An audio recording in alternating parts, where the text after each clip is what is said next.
Een van die produkte wat tydens 'n chemiese reaksie gevorm word, is 'n gas.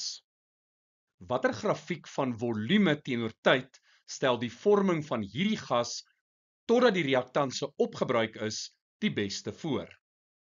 Die korrekte antwoord is B. Ons elimineer eers al die verkeerde opsies. Ons weet dat gas as produk vorm. So oor tyd moet daar 'n toename wees in die gasvolume. D toon 'n afname in gasvolume. So D is beslis uit.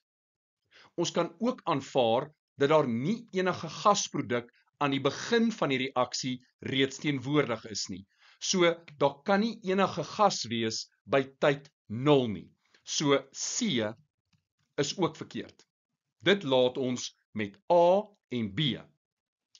Soos die reaksie toeneem, neem die konsentrasie van die reaktante af, wat beteken dat daar 'n daling is in die reaksietempo na mate die reaksie aangaan.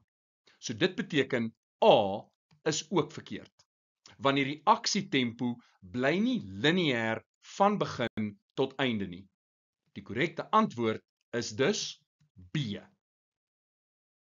Daar is 'n aanvanklike vinnige toename in gasvolume, omdat die konsentrasie van die reaktante nog hoog is en botsings gereeld plaasvind. Na mate die reaksie voortgaan, raak die reaktante al hoe minder.